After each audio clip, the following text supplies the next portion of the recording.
Muy buenos días, tengan todos y todas. Buenas tardes, muy buenas noches, no importa la hora que nos veas. Yo soy el Barbitas y hoy vamos a acabar de leer a Don Quijote de la Mancha. Los últimos dos capítulos que le quedan al tomo número uno.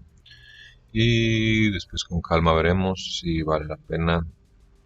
O bueno, tal vez lea algo intermedio y luego termine. O me arranque con el tomo 2. Pero bueno, sin más por el momento, vamos a hacer esto una realidad. Como les decía, vamos a terminar de leer. Y pues bueno,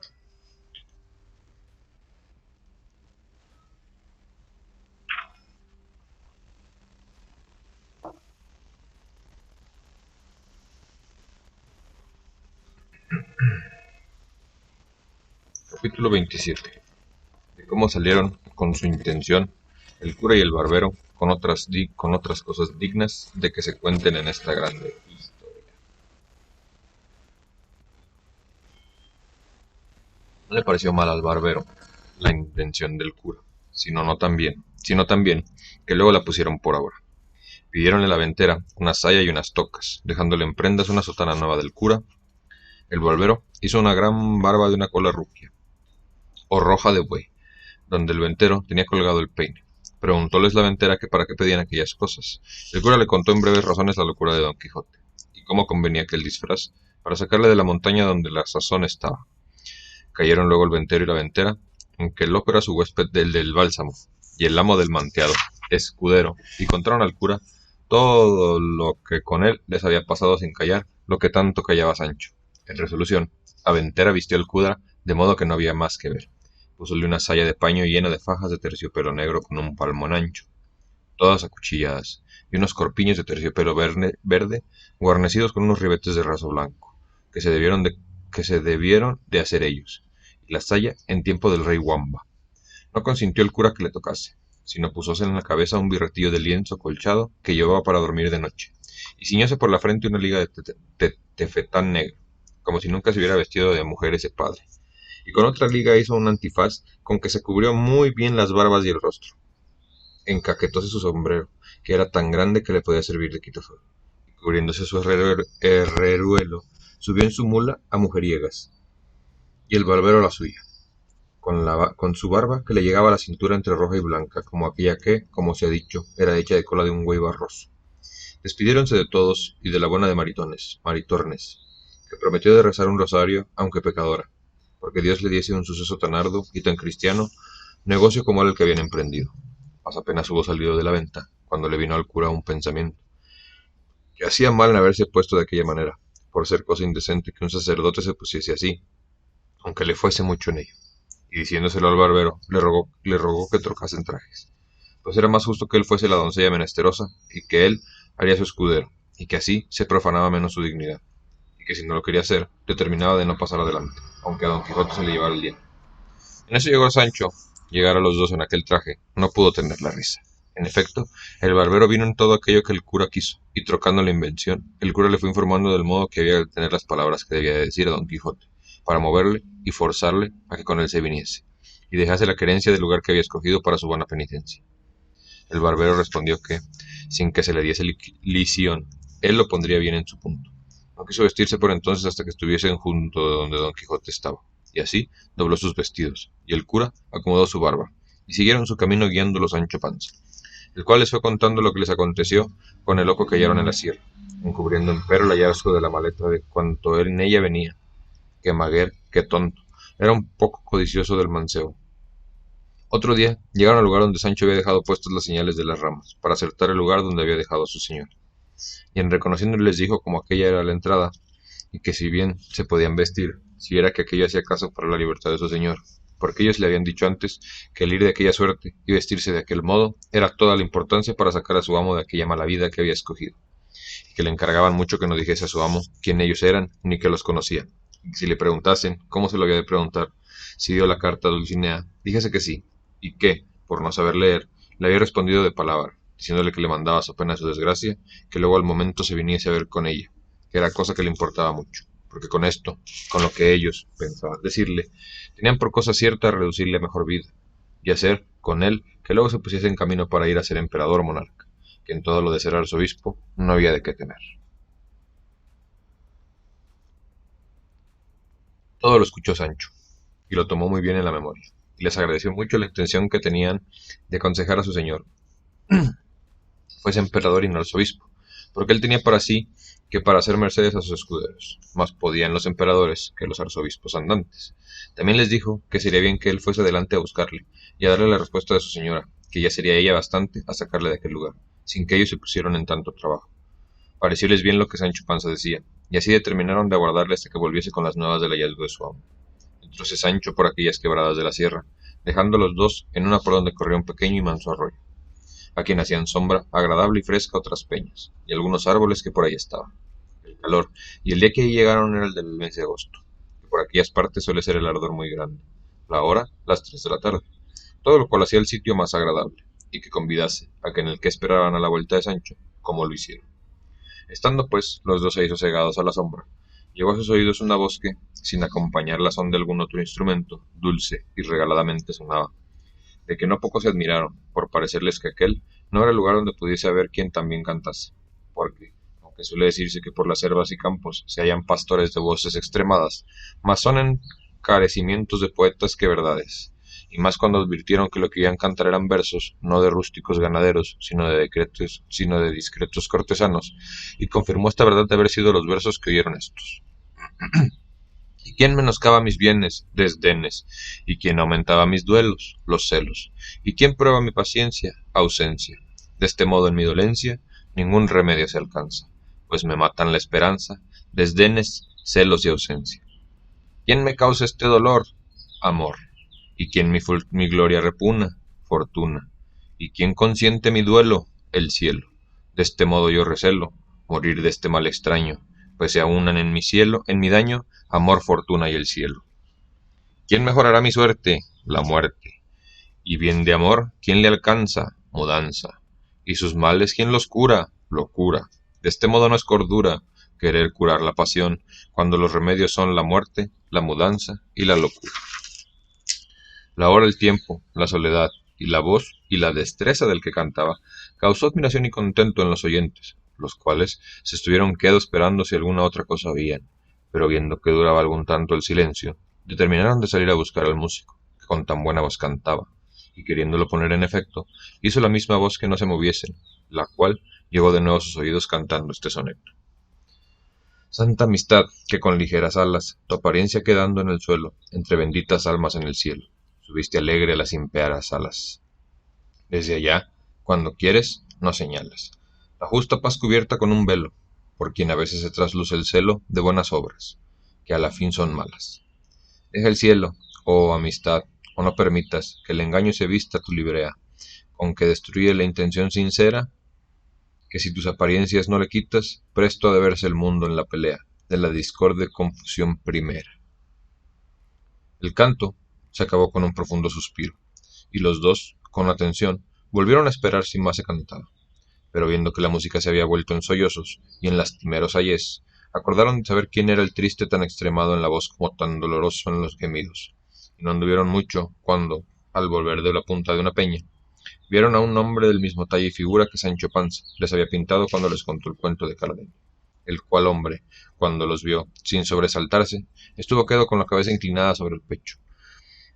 a guisa de hombre pensativo, sin alzar los ojos a mirarlos más que la vez primera cuando de improviso llegaron. El cura, que era hombre bien hablado, como el que ya tenía noticia de su desgracia, pues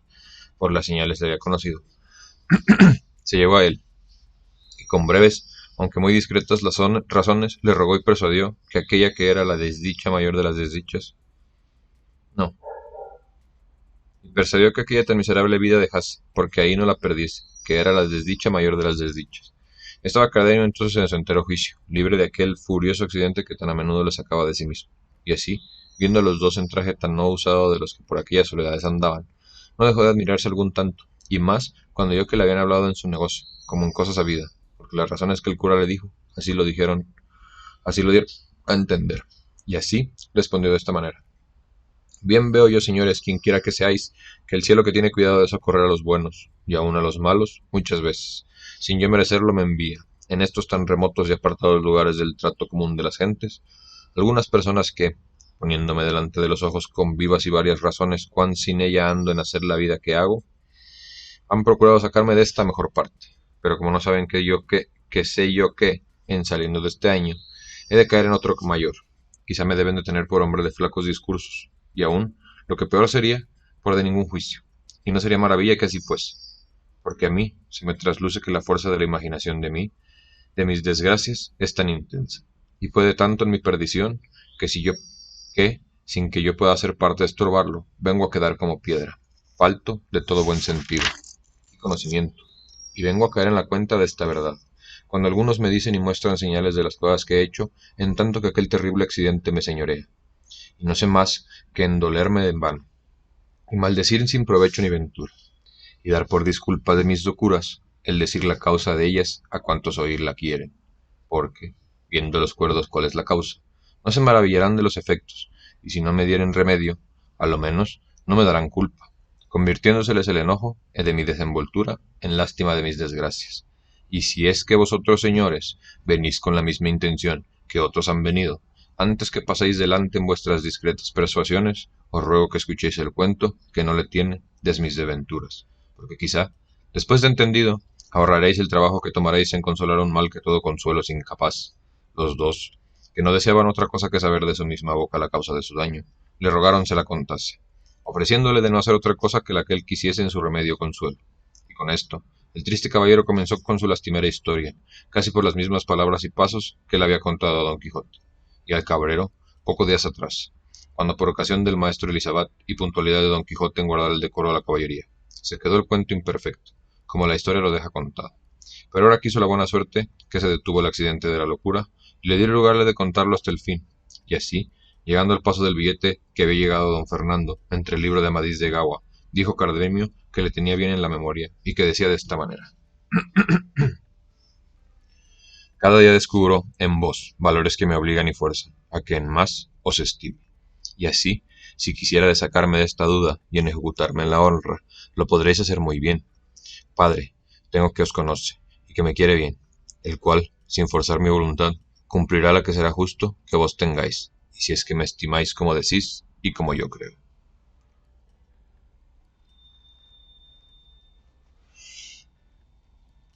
Por este billete me moví a pedir a Lucinda por esposa, como yo os he contado, y este fue por quien quedó Lucinda en la opinión de que don Fernando por una de las más discretas y avisadas mujeres de su tiempo, y este billete fue el que le puso en deseo de destruirme antes de que el mío se efectuase. Dijile yo a don Fernando, en lo que reparaba el padre de Lucinda, que era en que mi padre se la pidiese, lo cual yo no le gustaba decir, temeroso que no vendría en ello, no porque no tuviese bien conocida la calidad, bondad y virtud y hermosura de Lucinda, que tenía partes bastantes para ennoblecer a cualquier otro linaje de España, perdón, sino porque yo entendía del que deseaba que no me casase tan presto, hasta ver lo que el duque Ricardo hacía conmigo. En resolución, le dije que no me aventuraba a decírselo a mi padre, así por aquel inconveniente como por otros muchos que me acobardaban sin saber cuáles eran, sino que me parecía que todo lo que yo desease jamás había de tener efecto. A esto me respondió don Fernando, que él se encargaba de hablar a mi padre, y hacer con él que hablase el de Lucinda. Oh Mario ambicioso, oh Catalina cruel, oh Sila fascineroso, oh Galalón embustero, oh Bélido traidor, oh Julián vengativo, oh Judas codicioso traidor, cruel, vengativo y embustero, ¿qué de servicios te había hecho este triste con su tanta llaneza? Te descubrió los secretos y contentos de su corazón. ¿Qué ofensa te hice? ¿Qué palabras te dije? ¿O qué consejos te di que no fuesen todos encaminados a acrecentar tu honra y tu provecho? Mas, ¿de qué me quejo, desventurado de mí? Pues es cosa cierta que cuando traen las desgracias la corriente de las estrellas, como vienen de alto a bajo desempeñándose con furor y con violencia, no hay fuerza en la tierra que las detenga, ni industria humana que preferirlas pueda. ¿Quién pudiera imaginar que don Fernando, caballero ilustre, discreto, obligado de mis servicios, poderoso para alcanzar lo que el deseo amoroso le pidiese, donde quiera que le ocupase, se había de enconar, como suele decirse, en tomarme a mí una sola oveja que aún no poseía? Pero quédense estas consideraciones aparte, como inútiles y sin provecho. Añudemos el roto hilo de mi desdichada historia. Digo, pues, que, pareciéndole a don Fernando que mi presencia le era inconveniente para poner en ejecución su falso y mal pensamiento, determinó de enviarme a su hermano mayor con ocasión de pedirle unos dineros para pagar 6 caballos, que de industria, y solo para este efecto que me ausentase, para poder mejor salir con su dañado intento. El mismo día que se ofreció a hablar a mi padre, los compró, y quiso que yo viniese por el dinero. ¿Pude yo prevenir esa traición? ¿Pude por ventura caer en imaginarla? No. Por cierto, antes, con grandísimo gusto me ofrecí a partir luego, contento de la buena compra hecha. Aquella noche, hablé con Lucinda, y le dije lo que con don Fernando quedaba concretado, y que tuviese firme esperanza de que tendrían efecto nuestros buenos y justos deseos. Ella me dijo, tan segura como yo de la traición de don Fernando, que procurase volver presto, porque creía que no tardaría más la conclusión de nuestras voluntades que tardase que mi padre en hablar al suyo. No sé qué se fue, que en acabando de decirme esto, se le llenaron los ojos de lágrimas, y un nudo se le atravesó en la garganta, que no le dejaba hablar palabra de otras muchas que me pareció que procuraba decir. Quedé admirado de este nuevo accidente. Hasta ahí, jamás en ella visto, porque siempre nos hablábamos las veces que la buena fortuna y mi diligencia lo concedía con todo regocijo y contento, sin mezclar en nuestras pláticas lágrimas, suspiros, celos, sospechas o temores. Todo era agradecer yo mi ventura por habérmela dado al cielo por señor. Exageraba su belleza, admirábame de su valor y entendimiento. Volvíame ella el recambio, alabado en mí lo que como enamorada le parecía digno de alabanza. Con esto nos contábamos 100.000 niñerías y acaecimientos de nuestros vecinos y conocidos, y a lo que más extendía mi desenvoltura era tomarle casi por fuerza una de sus bellas y blancas manos, y llegarle a mi boca según daba lugar la estrecheza de una baja reja que nos dividía. Pero la noche que presidió el triste día de mi partida, ella lloró, gimió y suspiró, y se fue, y me dejó lleno de confusión y sobresalto, espantado de haber visto tan nuevas y tan tristes muestras de dolor y sentimiento en Lucinda. Pero, por no destruir mis esperanzas, todo lo atribuía a la fuerza del amor que me tenía y al dolor que suele causar la ausencia de bien que la ausencia en los que bien se quiere. En fin, yo me partí triste y pensativo, y en el alma de imaginaciones y sospechas, sin saber lo que sospechaba ni imaginaba. Claros, claros indicios que mostraban el triste suceso y desventura que me estaba guardada. Llegué al lugar donde era enviado, di las cartas al hermano de don Fernando. Fui bien recibido, pero no bien despachado, porque me mandó a guardar, bien a mi disgusto, 8 días, y en parte donde el duque y su padre no me viese, porque su hermano le escribía que le enviase cierto dinero sin su sabiduría, y todo fue invención del falso don Fernando, pues no le faltaba a su hermano dineros para despacharme luego. Orden y mandato fue este que me puso en condición de no obedecerle, por parecerme imposible sustentar tantos días la vida en la ausencia de Lucinda, y más habiéndola dejado con la tristeza que os he contado. Pero con todo esto, obedecí como buen criado, que veía que había de ser a costa de mi salud. Pero los 4 días que llegué, llegó un hombre en mi busca, con una carta que me dio, que en el sobrecito conocí de ser de Lucinda, porque la letra de él era suya. Abriera temeroso, y con sobresalto, creyendo que cosa grande debía ser la que me había movido a escribir, la que le había movido a escribirme estando ausente, pues pregunté pocas veces lo hacía, pues presente pocas veces lo hacía. Preguntéle al hombre antes de leerla, quién se la había dado, y el tiempo que había tardado en camino. Díjome que acaso, pasando por una calle de la ciudad, a la hora de mediodía, una señora muy hermosa le llamó desde una ventana, los ojos llenos de lágrimas, y con mucha prisa le dijo, hermano, si sois cristiano, como parecéis, por el amor de Dios, os ruego que encaminéis luego esta carta al lugar y a la persona que dice el sobrecito, que todo es bien conocido, y en ello haréis un gran servicio a nuestro Señor. Para que no os falte comodidad de poderlo hacer, tomad lo que va en este pañuelo. Y diciendo esto, me arrojó por la ventana un pañuelo, donde venían atados 100 reales y esta sortija de oro que aquí traigo con esta carta que os he dado. Y luego, sin aguardar respuesta mía, se quitó de la ventana, aunque primero vio cómo yo tomé la carta y el pañuelo, y por sueñas le dije que le haría lo que me mandaba. Y así, viéndome también pagado del trabajo que podía tomar en traérosla, y conociendo por el sobrecito que era de vos a quien se enviaba, porque yo, señor, os conozco muy bien, y obligado en sí mismo de las lágrimas de aquella hermosa señora, determiné de no fiarme de otra persona, sino venir yo mismo a dárosla, y en 16 horas, y que hasta que se me dio, y a que se me dio, he hecho el camino que sabéis, que es de 10 y 8 leguas. En tanto el agradecido y el nuevo correo esto me decía, estaba yo colgado de sus palabras, temblándome las piernas de manera que apenas podía sostenerme. En efecto, abrí la carta y vi que contenía estas razones. Las palabras que don Fernando os dio de hablar a vuestro padre, para que hablase al mío, las ha cumplido mucho más en su gusto que a vuestro provecho. Sabed, señor, que él me ha pedido por esposa, y mi padre, llevado de la ventaja que él piensa que don Fernando os hace, ha venido en lo que quiere con tantas veras, que de aquí a 2 días se ha de hacer el desposorio tan secreto y tan a solas, que solo han de ser testigos los ciegos, y alguna gente de casa, cual yo quedo, imaginaldo, si os cumple venir, veldo, y si os quiero bien o no, el suceso de este negocio os lo dará a entender. A Dios plega que ésta llegue a vuestras manos antes de que la mía se vea en condición de juntarse con la de quien tan mal sabe guardar la fe que promete. Estas, en suma, fueron las razones que la carta contenía,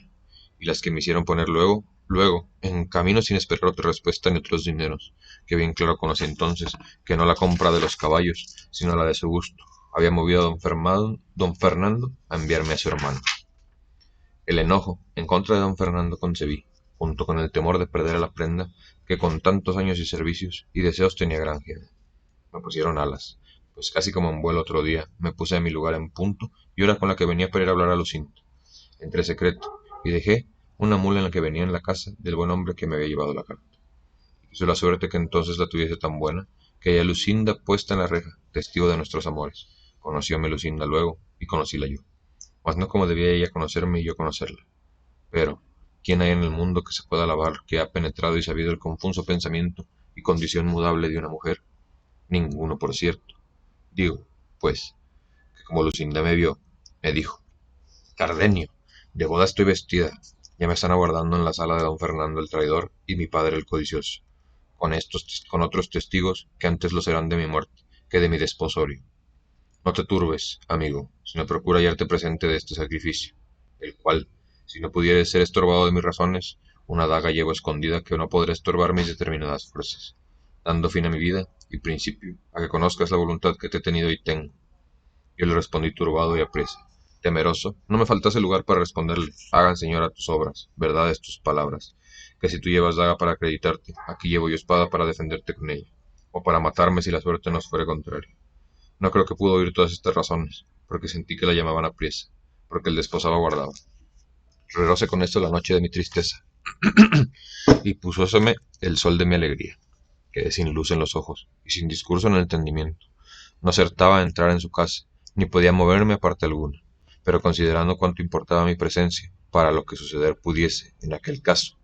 me animé lo que más pude, y entré en su casa, y como ya sabía muy bien todas sus entradas y salidas, y más con el alboroto que en secreto ella andaba, nadie me echó de ver. Así que sin ser visto, tuve lugar de ponerme en el hueco que hacía una ventana de la misma sala, que con las puntas y remates de 2 tapices se cubría, por entre las cuales podía ver yo, sin ser visto, todo cuanto en la sala se hacía. ¿Quién pudiera decir ahora los sobresaltos que me dio el corazón mientras ahí estuve, los pensamientos que me ocurrieron, las consideraciones que hice, que fueron tantas y tales, que ni se pueden decir, ni aun es bien que se diga? Basta que sepáis que el desposado entró en la sala sin otro adorno que los mismos vestidos ordinarios que solía. Traía por padrino un primo hermano de Lucinda, y en toda la sala no había persona de fuera, sino los criados de la casa. De ahí a un poco salió de una recámara Lucinda, acompañada de su madre y de 2 doncellas suyas, también aderezada y compuesta como su calidad y hermosura merecía, y como quien era la perfección de la gala y bizarra cortesana. No me dio lugar a mi suspensión y arrobamiento para que mirase y notase en particular lo que traía vestido. Solo pude advertir a los colores, que eran encarnado y blanco, y en todas las vislumbres de las piedras y joyas del tocado, y de todo el vestido hacían, a lo cual se aventajaba la belleza singular de sus hermosos y rubios cabellos.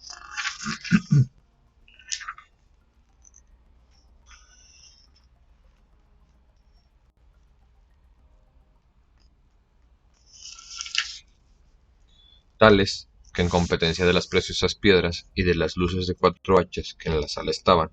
la suya con más esplendor a los ojos ofrecía.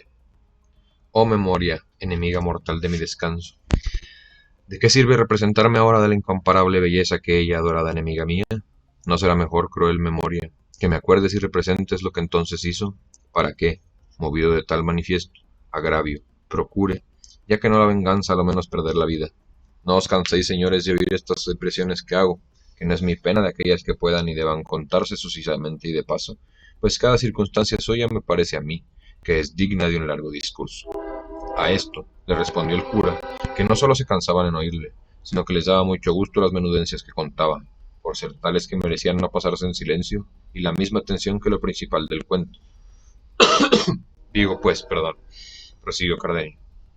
que estando todos en la sala, entró el cura de la parroquia, y tomando los dos por la mano, para hacer lo que en tal acto se requiere, al decir, queréis, señora Lucinda, al señor don Fernando, que está presente, por vuestro legítimo esposo que lo manda la Santa Madre Iglesia.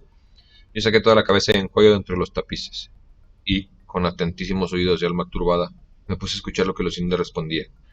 esperando de su respuesta la sentencia de mi muerte o la confirmación de mi vida.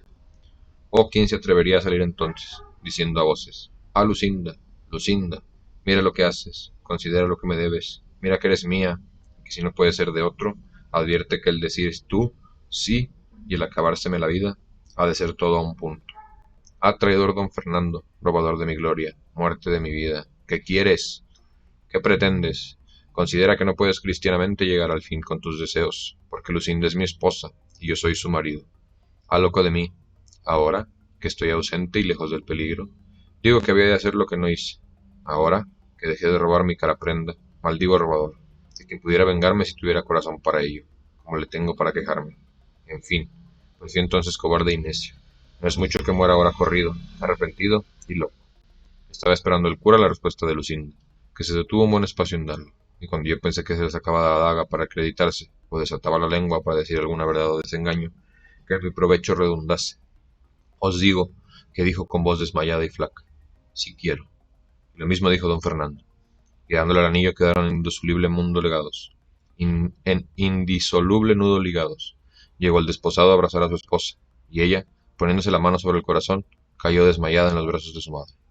Restaba decir cuál quedé yo,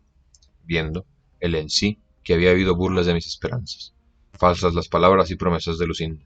imposibilitado de cobrar en algún tiempo el bien que en aquel instante había perdido, que de falto de consejo, desamparado, a mi parecer, de todo el cielo, hecho enemigo de la tierra, que me sustentaba, negándome el aire de aliento para mis suspiros y el agua humor para mis ojos.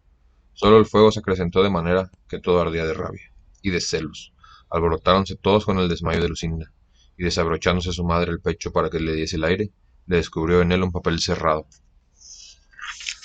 que don Fernando tomó luego y se puso a leer a la luz de unas hachas. Como es algo este capítulo, y acabando de leerle, se sentó en una silla, y se puso la mano en la mejilla con muestras de hombre muy pensativo,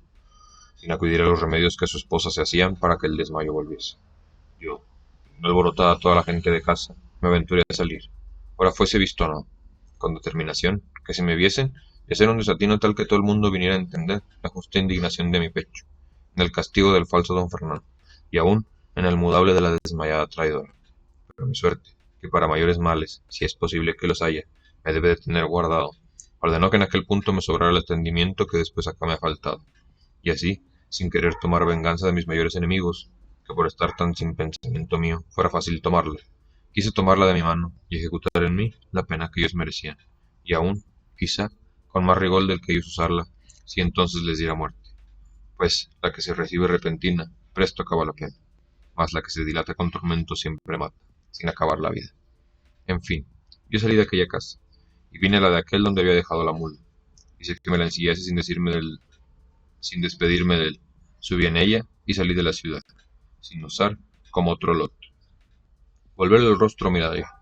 Y cuando me vi en el campo solo, y que la oscuridad de la noche me encubría, y su silencio convidaba a mi quejarme, sin respeto o miedo de ser escuchado ni conocido, solté la voz, y desaté la lengua con tantas maldiciones de Lucinda y de don Fernando, como si con ella satisfaciera el agravio que me habían hecho.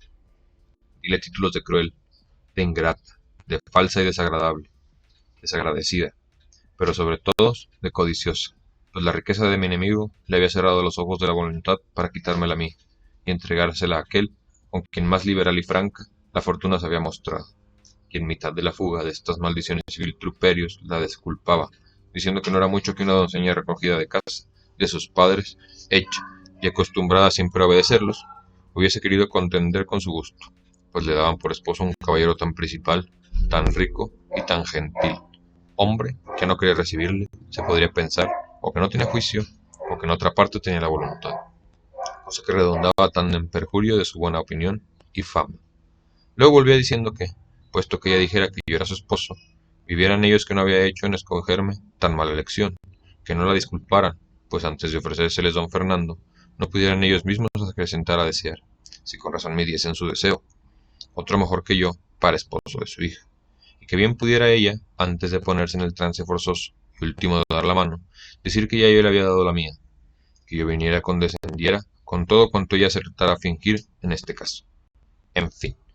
me resolví que en poco amor, poco juicio, mucha ambición y deseos de grandezas hicieron que se olvidase de las palabras con que me había engañado, entretenido y sustentado en mis firmes esperanzas y honestos deseos.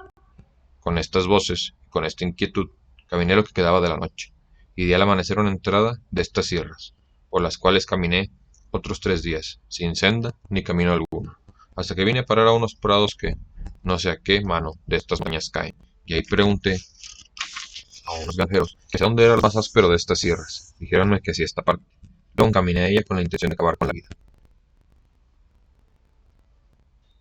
Y entrando por estas asperezas del cansancio y del hambre, cayó mi mula muerta. O lo que yo más creo, por desechar que tan inútil carga con mí me llevaba, yo quedé a pie, rendido de la naturaleza, traspasado del hambre, sin tener ni pensar, buscar quién me socorriese.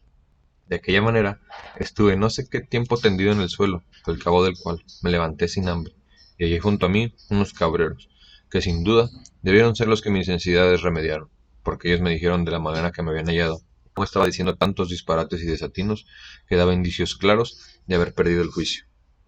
Y yo he sentido en mí, después de acá, que no todas las veces le tengo cabal, sino tan desmedrado y flaco que hago mil locuras, rasgándome los vestidos, dando voces por estas soledades, maldiciendo mi ventura y repitiendo en vano el nombre amado de mi enemiga, sin tener otro discurso ni intento entonces que procurar acabar la vida voceando. Y cuando en mí vuelvo, me hallo tan cansado y molido que apenas puedo moverme. Mi más común habitación es el hueco de un alcornoque capaz de cubrir este miserable cuerpo. Los vaqueros y cabreros que andan por estas montañas, movidos de caridad, me sustentan, poniéndome el manjar por los caminos y por las peñas por donde entienden que acaso podré pasar y hallarlo. Y así, aunque entonces me falte el juicio, la necesidad natural me da a conocer el mantenimiento y despierta en mí el deseo de padecerlo y la voluntad de tomarlo. Otras veces me dicen ellos, cuando me encuentran con juicio, que yo salgo a los caminos y que se los quito por fuerza, aunque me lo den de grado, a los pastores que vienen con ello del lugar de las majadas. De esta manera paso mi miserable y extrema vida hasta que el cielo se ha servido de conducirla a su último fin, o de ponerle en mi memoria para los que no me acuerde de la hermosura y de la traición de Lucinda, y del agravio de don Fernando,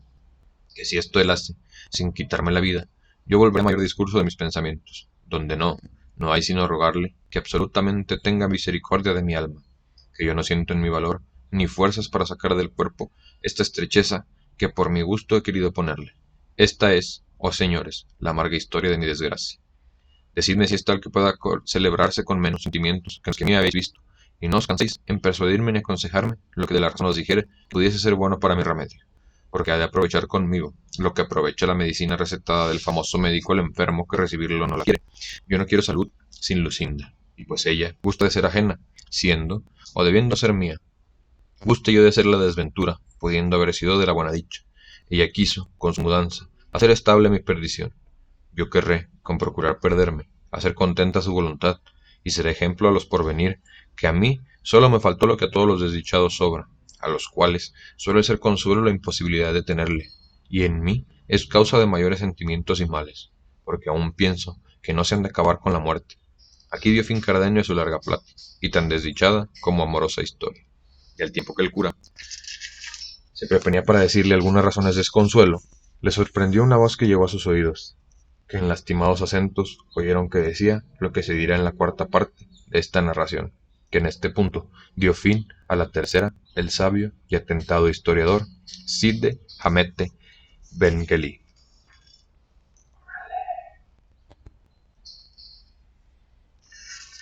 Pido tiempo, voy a ir a prepararme un poquito de más café y leemos el último capítulo, el tomo número 1. Se me olvidó picarle grabar. Capítulo 28, que trata de la nueva y agradable aventura que al cura y al barbero sucedió en la misma sierra. Felicísimos y venturosos fueron los tiempos donde se echó al mundo el audacísimo caballero Don Quijote de la Mancha, pues por haber tenido tan honrosa determinación como fue el querer resucitar y volver al mundo la ya perdida casi muerta orden de la andante caballería. Gozamos ahora, en esta nuestra edad, necesitada de alegres entretenimientos, no sólo de la dulzura de su verdadera historia, sino de los cuentos y episodios de ella, que en parte no son menos agradables y artificiosos y verdaderos que la misma historia, la cual, prosiguiendo su rastrillado, torcido y aspado hilo, cuenta que, así como el cura comenzó a prevenirse para consolar a Cardenio, le impidió una voz que llegó a sus oídos, que, con tristes acentos, decía de esta manera: ¡Ay, Dios! Si será posible que haya hallado lugar que pueda servir de escondida sepultura a la carga pesada de este cuerpo, que tan contra de mi voluntad sostengo, si soledad, que promete en esta sierra no miente, ay desdichada, y cuán más agradable compañía harán estos riscos y malezas a mi intención, pues me darán lugar para que con quejas comunique mi desgracia al cielo, y que no la dé ningún hombre humano, pues no hay ninguno en la tierra de quien se pueda esperar consejo en las dudas, alivio de las quejas, ni remedio de los males. Todas estas razones oyeron y percibieron el cura y los que con él estaban. Por parecerles, como yo era, que ahí junto las decían, se levantaron a buscar al dueño, y no hubieron andado 20 pasos, cuando detrás de un peñasco vieron sentado, al pie de un fresno, a un mozo vestido como labrador, al cual, por tener inclinado el rostro, a causa de que se lavaba los pies en el arroyo que por ahí corría, no se le pudieron ver por entonces. En ellos llegaron con tanto silencio, que de él no fueron sentidos, ni él estaba otra cosa atento que lavarse los pies, que eran tales que no parecían sino dos pedazos de blanco cristal que entre las otras piedras del arroyo se habían nacido. Suspendióles la blancura y belleza de los pies, pareciéndoles que no estaban hechos a pisar terrones, ni a andar tras el arado y los bueyes como mostraba el hábito de su dueño. Y así, viendo que no habían sido sentidos, el cura que iba delante hizo señas a los otros dos que se agazapasen o escondiesen detrás de unos pedazos de peña que ahí había. Así lo hicieron todos, mirando con atención lo que el mozo hacía, el cual traía puesto un capotillo pardo de dos haldas, muy ceñido al cuerpo, como una toalla blanca. Traía asimismo unos calzones y polainas de paño pardo, y en la cabeza una montera parda. Tenía las polainas levantadas hasta la mitad de la pierna, que sin duda alguna de blanco albastro parecía. Acabóse de lavar los hermosos pies, y luego, con un paño de tocar que sacó rebajo de la montera, se los limpió, y al querer quitársele, alzó del rostro, y tuvieron lugar los que mirándole estaban, de ver una hermosura incomparable tal, que Cardenio dijo al cura con voz baja: Esta, ya que no es Lucinda, no es persona humana sino divina. El mozo se quitó de la montera, y sacudiéndole la cabeza a una y otra parte, se comenzaron a descoger y de esparcir unos cabellos que pudieran los del sol tenerles envidia. Con esto conocieron que el que parecía labrador era mujer, y delicada, y aún la más hermosa que hasta entonces los ojos de los dos habían visto, y aún los de Cardenio, si no hubieran mirado y conocido a Lucinda, que después afirmó con la sola belleza de Lucinda podía contender con aquella. Los luengos y rubios cabellos no sólo le cubrieron las espaldas, mas todo en torno la escondieron debajo de ellos, que, si no eran los pies, ninguna otra cosa de su cuerpo se parecía. Tales y tantos eran. Esto le sirvió de peine a unas manos que si los pies en el agua habían parecido pedazos de cristal. Las manos en los cabellos semejaban pedazos de apretada nieve, lo cual, en más admiración y en más deseo de saber quién la ponía a los tres que la miraban,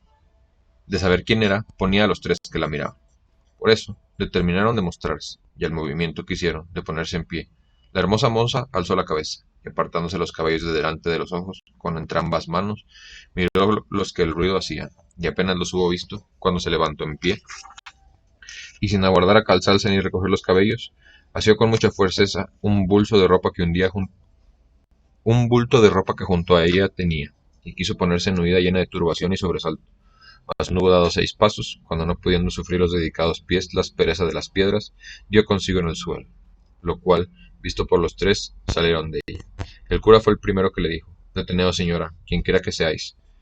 que los que aquí veis solo tenéis intención de serviros. No hay para qué no hay para qué os pongáis en tan impertinente huida, porque ni vuestros pies lo podrán sufrir, ni nosotros consentir. A todo esto, ella no respondía palabra, atónita y confusa. Llegaron, pues, a ella, y, haciéndola por la mano el cura, prosiguió diciendo: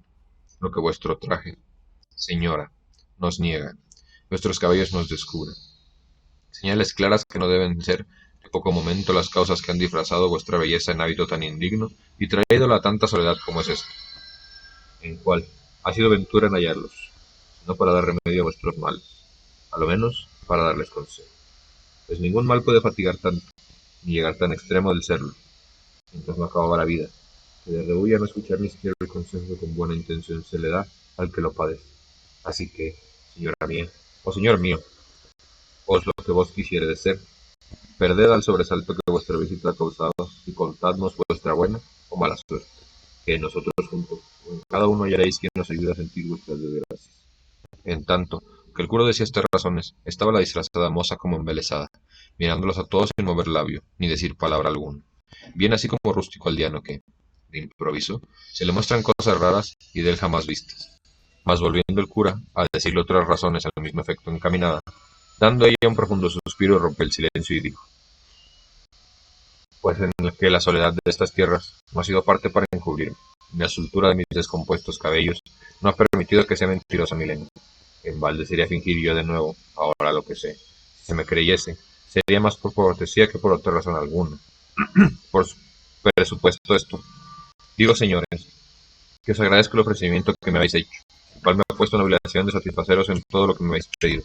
puesto que temo que la relación que os hiciere de mis desdichas os ha de causar, al par de la compasión, la pesadumbre, porque no habéis de hallar remedio para remediarlas, ni consuelo para entretenerlas. Pero con todo esto, porque no ande vacilando mi honra en vuestras intenciones, habiéndome ya conocido por mujer, y viéndome moza, sola, y en este traje, cosas todas juntas y cada una que por si pueden echar por tierra. Cualquier honesto crédito sabré de decir lo que quisiera callar si pudiera.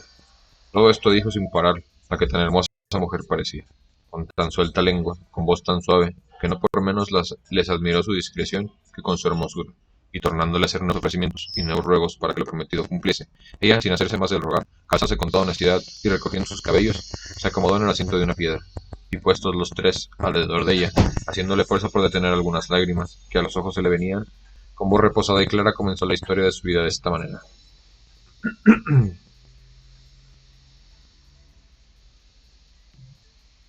En esta Andalucía hay un lugar de quien toma título un duque, que se le hace uno de los que llaman grandes de España. Este tiene dos hijos, el mayor heredero de su estado y al parecer de sus buenas costumbres, y el menor no sé yo de qué es heredero, sino de las traiciones de Bellido y de los embustes de Galalón. De este señor son vasallos mis padres, humildes de linaje, pero tan ricos que si los bienes de su naturaleza igualaran a los de su fortuna, ni ellos tuvieran más que desear, ni yo temiera de verme en las desdichas que me veo, porque quizá nace mi poca ventura de la que no tuvieron ellos en no haber nacido ilustres. Bien es verdad que no son tan bajos que puedan afeitarse de su estado, ni tan altos que a mí me quiten la imaginación que tengo de su humildad viene de mi desgracia. Ellos, en fin, son labradores, gente llana, sin mezcla de alguna raza malsonante, y como suele decirse, cristianos viejos ranciosos, pero tan rancios que su riqueza y magnífico trato les va poco a poco adquiriendo el nombre de hidalgos y aun de caballeros,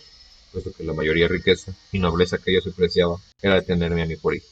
y así, por no tener otro ni otro que los heredase, como por ser padres y aficionados, yo era una de las más regaladas hijas de padres jamás regalaron, era el espejo en que se miraban, el báculo de su vejez, y el sujeto a quien encaminaban, midiéndolos con el cielo, todos sus deseos, de los cuales, por ser ellos tan buenos, los míos no salían de un punto, y del mismo modo que yo era señora de sus ánimos, ansí lo era de su hacienda. Por mí se recibían y despedían los criados, la razón y cuenta de lo que se sembraba y cogía pasaba por mi mano, los molinos de aceite, los lagares del vino, el número del ganado mayor y menor, el de las colmenas, finalmente, de todo aquello que un tan rico labrador como mi padre puede tener y tiene. Tenía yo la cuenta, y era la mayordoma y señora, con tanta solicitud mía y con tanto gusto suyo, que buenamente no acertaré a encarecer los ratos que del día me quedaban, después de haber dado yo lo que convenía a los matorrales, a los mayorales o capataces, y a otros jornaleros. Los entretenía en ejercicios que son las dos tan lícitos como necesarios, como son los que te ofrece la cuca de almohadilla y la rueca muchas veces, y si alguna, por aquel ánimo, estos ejercicios dejaba, me hacía el entretenimiento de leer algún libro devoto, o tocar una arpa, porque la experiencia mostraba que la música compone los ánimos descompuestos, y había los trabajos que nacen del espíritu. Esta, pues, era la vida que yo tenía en casa de mis padres, la cual, si tan particularmente contado, no ha sido por ostentación, ni por dar a entender que soy rica, sino porque se advertía con su culpa, me he vendido, sin culpa me he venido de aquel buen estado en que he dicho al infelice que ahora me hallo. Es pues el caso pasando mi vida en tantas ocupaciones y en un ser total, que al de un monasterio pudiese comprarse, sin ser visto, a mi parecer, de otra persona alguna que de los criados de la casa. Porque los días que iba a misa eran tan de mañana y tan acompañada de mi madre y de otras crías, y yo tan cubierta y recatada, que apenas veía mis ojos más tierra de aquella donde ponía los pies. Con todo esto, los de amor, o los de la ociosidad, por mejor decir a quien los derince, no pueden igualarse, me vieron puestos en la solicitud de don Fernando, que es este el nombre del menor del duque que os he contado. No hubo bien nombrado don Fernando, la que el cuento contaba, cuando Cardenio se le mudó el color del rostro, y comenzó a trasudar con tan grande alteración, que el cura y el barbero que miraron en ello, temieron que le venía aquel accidente de locura que habían oído decir, de cuando en cuando venía. Mas Cardenio no es otra cosa que trasudar, y estarse quedo, mirando de hito al Varadora, imaginando quién era ella, la cual, sin advertir en los movimientos de Cardenio, prosiguió su historia, y diciendo, y no me hubieron bien visto, cuando según él dijo, después quedó tan preso de mis amores, cuando lo dieron bien a entender sus demostraciones. Mas, por acabar presto en el cuento que no le tiene de mis desdichas, quiero pasar en silencio las diligencias de don Fernando hizo para declararme su voluntad. Sobornó a toda la gente de mi casa. Yo ofrecí de días y mercedes a mis parientes. Los días eran todos de fiesta y de regocijo en mi calle. Las noches no dejaban dormir a nadie. Las músicas, los billetes, que sin saber cómo mis manos venían, eran infinitos, llenos de enamoradas razones y ofrecimientos, con menos letras que promesas y juramentos. Todo, lo cual, no solo me ablandaba, pero me endurecía de la manera como si fuera mi mortal enemigo. Que todas las obras que para reducirme su voluntad hacía, las hiciera para el efecto contrario, no porque a mí me pareciese mala gentileza de don Fernando, ni que tuviese más solicitudes, porque me daba un no sé qué contento verme tan querida y tan estimada de un tan principal caballero, y no me pesaba ver ver en sus papeles mis alabanzas, que en esto, por feas que somos las mujeres, me parece a mí, siempre nos gustó oír el que nos llaman hermosas.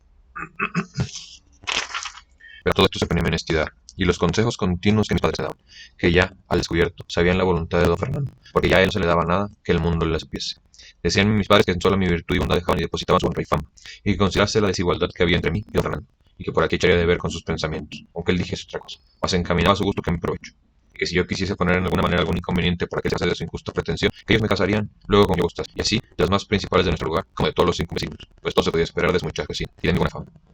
Con ciertos prometimientos y con la verdad que ellos me decían, fortificaba yo mi interés, y jamás quise responder a don Fernando palabra que le pudiese mostrar, aunque de muy lejos, esperanza de alcanzar su deseo. Todos estos recados míos, que él debía de tener por desdenes, debieron ser causa de avivar más su lascivo apetito, que en este nombre quiero la voluntad que me mostró, la cual, y ella fuera no aspira de vosotros ahora, porque hubiera faltado la ocasión de decirlo. Finalmente don Fernando supo que mis padres andaban por darme estado, por quitar la esperanza de poseerme, por lo menos que le tuviese más guardas para guardarme. Y esta nueva sospecha fue causa para que hiciese lo que ahora oréis. Y fue que una noche, estando yo en aposento, con solo la compañía de una doncella que me dormía, teniendo encerradas las puertas, por temor y descuido de mi honestidad, nos viese en peligro, sin saber ni imaginar cómo, en medio de estos recados y prevenciones, en la soledad de este silencio y encierro, me delante,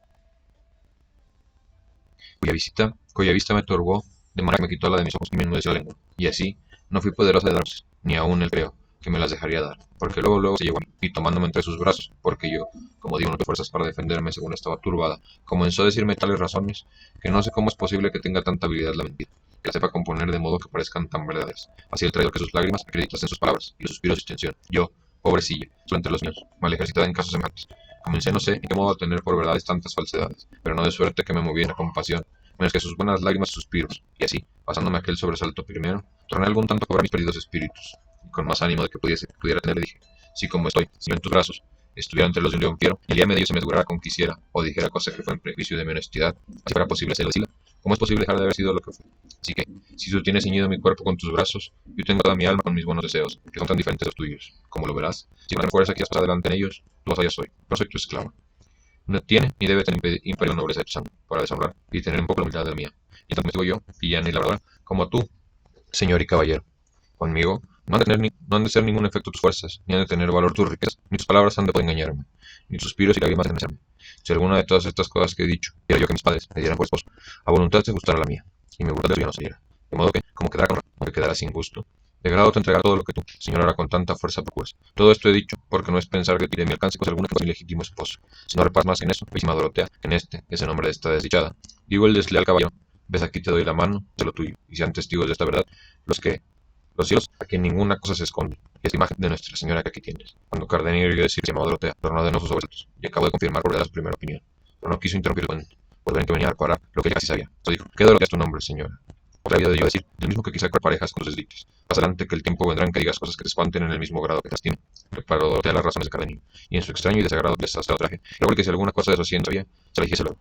Porque si algo le había dejado buena fortuna, él era el ánimo que tenía para sufrir cualquier desastre que viniese segura que, a su parecer, ninguno podía llegar, aunque tenía que sentarse en punto. No perdía yo, señora, respondió Cardenio, en decirle lo que pienso, si fuera verdad lo que imagino, y hasta ahora no se pierde coyuntura, ni a ti te importa nada el saber. Sea lo que fuere, respondió Dorotea, lo que en mi cuento pasa, que tomando don Fernando una imagen, que en el aposento estaba, la puso por todo su desposorio. Con palabras eficacísimas y juramentos extraordinarios, me dio la palabra de servido, puesto que, antes que acabase de ser mi marido,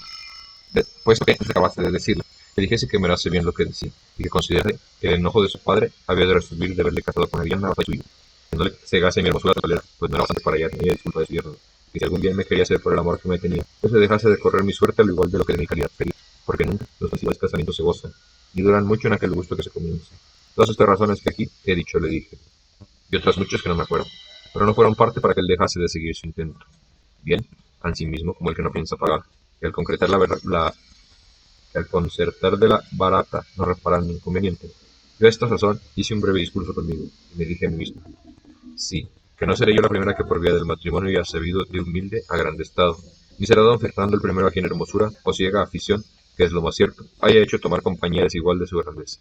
Pues si no hago mi mundo ni uso nuevo, viene a sacudir esta honra de la suerte me ofrece, pues que en este no dure más la voluntad que muestra cuanto dure el cumplimiento de los deseos. En fin, para con Dios seré su esposa, y si quiero con desdén despedirle en término, lo veo que no usando el que debe, usará el de la fuerza, y vendré a quedar deshonrada y sin disculpa de la culpa que me podrá dar el que nos privan si haya venido a este punto. Porque, ¿qué razones serán bastante para persuadir a mis padres y otros que este caballero entró a mi aposento sin consentimiento mío? Todas estas demandas y respuestas revolví en un instante en la imaginación, y sobre todo, lo que me comenzaba a hacer fuerza e inclinarme a lo que fue sin yo pensar muy parecido, los juramentos de don Fernando, los testigos que ponía, las lágrimas que derramaba, y finalmente, su disposición y gentileza, que acompañada con tantas muestras de verdadero amor, pudieran rendir a otro tal y recatado de corazón como el mío, y a mi criada, para que acompañase a los testigos del cielo. Tornó don Fernando a reiterar y confirmar sus juramentos. Añadió los nuevos santos por testigos. De mil futuras maldiciones si no cumpliese lo que prometía. Volvió a mudecer sus ojos y a acrecentar sus suspiros. Presentó que tomé más entre sus brazos, de los cuales jamás me había dejado, y con esto, y con volverse a salir del aposento, vi doncella, yo dejé de hacerlo, y acabó de traidor y fue de mentir, el día que sucedió la noche de mi desgracia. Se veía aún no tan aprisa como yo pienso que don Fernando deseaba, porque después de cumplir aquello que Cristo pide,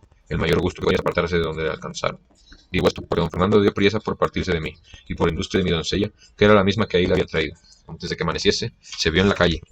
y al despedirse de mí, aunque no con tanto ahínco y vehemencia como cuando vino, me dijo que estuviese segura de su fe, y de ser firmes y verdaderos sus juramentos, y para más confirmación de su palabra, sacó un rico anillo del dedo y lo puso en el mío. En efecto, él se fue, y yo quedé, ni sé si triste o alegre. Esto fue bien decir, que quedé confusa y pensativa, y casi fuera de mí con el nuevo crecimiento, y no tuve ánimo, o no se me acordó de reñir a mi doncella por la traición cometida de encerrar a don Fernando con mi mismo aposento, porque aún no me determinaba si era bien o mal el que me había sucedido. Dijera al partir a don Fernando, que por el mismo camino de aquella, por verme otras noches, podía verme otras noches, pues ya era suya, hasta que cuando él quisiese, aquel hecho se publicase. Pero no vino alguna otra, sino fue la siguiente, ni yo pude verlo en la calle, ni en la iglesia, ni más de un mes. En vano me cansé en solicitarlo, puesto que supe que estaba en la villa, y que los más días iba a casa, a ejercicio, que él era muy aficionado. Estos días y estas horas, bien sé yo, que para mí fueron aciagos y mengudas, y bien sé que comencé a dudar de ellos, y aún a descrecer de la fe de don Fernando. Y sé también que mi doncella oyó entonces las palabras que en represión de su atrevimiento antes no había habido, y sé que me fue forzoso tener en cuenta con mis lágrimas y con la compostura de nuestro, por no dar ocasión a que mis padres me preguntaban de qué andaba contento, y me obligasen a buscar mentiras que decirles. Pero todo esto se acabó en un punto, llegándose a uno donde se atropellaron los respetos y se acabaron los honrados discursos, y donde se perdió la paciencia y salieron a plaza mis secretos pensamientos. Y esto fue porque de ahí a pocos días se dijo en un lugar como la ciudad de Kaiser que se había casado don Fernando con una doncella hermosísima, en todo extremo y de muy principales padres, aunque una rica por lo del dote pudiera esperar a tan noble casamiento. Dijo que se llamaba Lucinda, con otras cosas que en sus desposos sucedieron, dignas de admiración. Oyó Cardenio el nombre de Lucinda, y no es otra cosa que esconder, que coger los hombros y morderse los labios, en enarcar las cejas y dejar de ahí a poco caer por sus ojos dos fuertes lágrimas, mas no por eso dejó a Dorotea de seguir su cuento diciendo, yo esta triste no había y en lugar de darse mi corazón a oírla, fue tanta la cólera y rabia que se me encendió, que faltó poco para no salirme por las calles dando voces, publicando la alevosía y traición que se me había hecho. Más temprano esta furia, por entonces, con pensar de poner aquella misma noche por obra lo que puse, que fue ponerme en este hábito que me dio uno de los que llaman Gales la casa de los labradores, que era criado de mi padre, al cual descubrí toda mi desventura y le acompañase hasta la ciudad donde entendí que me había. Él, después que reprendido mi atrevimiento y a mi tarea, viendo resuelto mi parecer, se ofreció a tenerme en compañía, como dijo, hasta el cabo del mundo. Llegó el momento que encerré una almohada de lienzo en mi ver, y algunas joyas y dinero por qué suceder, y en el silencio de aquella noche, sin dar cuenta de la doncella, salí de mi casa, acompañada de mi criado y de muchas imaginaciones, y me puse en camino de la ciudad, a pie, llevada en vuelo de esa ya que no estorbaba lo que tenía por hecho, a lo menos, a decía Fernando que me dijese con quién alma lo había hecho. Llegué en 2 días y medio a donde quería. Y entrando por lo que pregunté por la casa de los padres de Lucinda. El primero que hice la pregunta me respondió más de lo que yo quisiera oír. Díjome la casa y todo lo que había sucedido en el esposo de su hija. Cosa tan pública en la ciudad, que se hacen corrillos para contarlo por toda ella. Sino que no San Fernando se desposó con Lucinda después de haber hallado el sí, de ser su esposa, había tomado un recién desmayo que su esposa y que llegando esposo a desabrocharle el pecho para que le diese leer, leyó un papel escrito de la misma de Lucinda, que decía y declaraba que ella no podía ser esposa de don Fernando, porque lo declaró, que, a lo que me dijo, era un caballero muy principal de la misma ciudad, y que si había sido don Fernando fue por no salir de la obediencia de sus padres. En resolución, tales razones dijo contiene el papel, que a entender que ella había tenido intención de matarse acabándose de desposar, y de las razones por las que se había quitado la vida. Todo lo cual dicen que confirmó una daga que le hallaron que no sé en qué parte de sus vestidos. Todo lo cual, visto por don Fernando, pareciendo que Lucinda le había burlado y escarecido, y teniendo poco, arremetió a ella antes de que su desmayo volviese, con la misma daga que le quiso dar de puñalada, y lo hiciera si sus padres y los que se hallaron presentes no se lo estorbaron más. Pero asentó don Fernando, y que Lucinda no había vuelto de su partismo a otro día, que contó a sus padres cómo ella, la verdadera esposa de Cardenio, como que he dicho, supe más que el Cardenio, según decían, que yo presente a los desposorios, que viendo la esposada, lo cual él jamás pensó, se salió desde la ciudad desesperado, dejándole primero escrito una carta donde daba a entender el agravio que Lucinda le había hecho, y de cómo se iba donde las gentes no le viesen. Esto, todo era público y notorio en toda la ciudad, y todos hablaban de ellos, y más hablaron cuando vieron que Lucinda había faltado de en casa de su padre y la ciudad, pues no la hallaron allí, y que se perdió y sus padres no sabían en qué medios tomar para ella. Esto que supe, eso puso en vano mis esperanzas, y tuve por mejor no haber hallado a don Fernando, que no hallarle casado, pareciéndomele que aún no estaba del todo cerrada la puerta de mi remedio, dándome a entender que podría ser que él se hubiese puesto el impedimento en el segundo matrimonio por atraerle a conocer que al primero debía, y al caer en la cuenta de que era cristiano, y estaba más obligado a su alma que a los respetos humanos. Todas estas cosas revolvían mi fantasía y me consuelo, fingiendo unas esperanzas largas y desmayadas para entretener la vida y aborrecer, estando, pues, en la ciudad sin saber qué hacer, pues a don Fernando no hallaba. Llegó a mis oídos un público pregón, donde se prometía grande hallazgo de quien me hallase, dando las señas de la edad y del mismo traje que traía. Y oí decir que decía que se me había sacado de casa de mis padres, el mozo que conmigo vino, cosa que me llevó al alma, por ver de cuán caída andaba mi derecho. No bastaba perder con la venida, no añadir el con quien siendo sujeto tan bajo y tan lleno de mis buenos pensamientos. Al punto que oí que el pregón me salía de la ciudad con mi criado, que ya comenzaba a dar muertos de tuviera fe y la idea que me tenía prometido. Y aquella noche nos sentamos por los pesos de esta montaña, con el miedo de no ser hallados, pero como decís, una llama a otro, y que el fin de una desgracia suele ser el principio de otra mayor. Así me sucedió, porque me había creado, ante entonces fiel y seguro, así como yo en esa soledad, y sentado donde ella quería, antes de mi hermosura, quiso aprovecharse de la ocasión que desparece. Estos yermos le parecían, con poca vergüenza, y menos temor de Dios ni respeto mío, me adquirió de amores, y viendo yo, con fe y gustos palabras, respondí a las desvergüenzas de su propósito. Dejó aparte los ruegos de quien primero pensó aprovecharse, y comenzó a usar de la fuerza. Pero el cielo, que pocas algunas veces deja de mirar y favorecer las otras intenciones, favoreció las mías. De manera que con mis propias fuerzas y con poco trabajo, di con el un demuelo, donde le dejé, así muerto vivo. Y luego, como dijera que mi sobresalto y cansancio pedían, me entré por estas montañas y por pensamiento en el resigno que esconderme, y huir de mi padre, y de aquel que su parte me andan buscando. Con este deseo, a no sé cuántos meses, donde hay un ganadero que llevó su criado a un lugar que está entre las entrañas de esta sierra, el cual he sabido sacar todo este tiempo, procurando siempre estar en el campo, por cuyos cabellos que ahora tan sin pensarlo me han descubierto. Pero toda mi industria y toda mi solicitud fue, hizo de ningún provecho, pues ni a muy conocimiento de que yo no era varón, y no el mismo pensamiento que mi criado, como siempre fortuna nos dar los medios, no hay un varón ni barranco de donde sea, y españarlo como lo llevo cargado. Así que por no era inconveniente, dejar y esconderle nuevos de mis asperezas, que probar con él fuerza mi disculpa. Digo pues que me buscar, de buscar donde sin impedimento alguno pudiese con suspiros y lágrimas rogar al cielo, cedra de mi ventura, industria y favor, para salir de ella, o para salir entre estas soledades, sin que quede memoria triste que sin culpa suya habrán mandado materia, que vaya, se le murmure suya y en ajenas tierras. Con esto, terminamos de leer el relato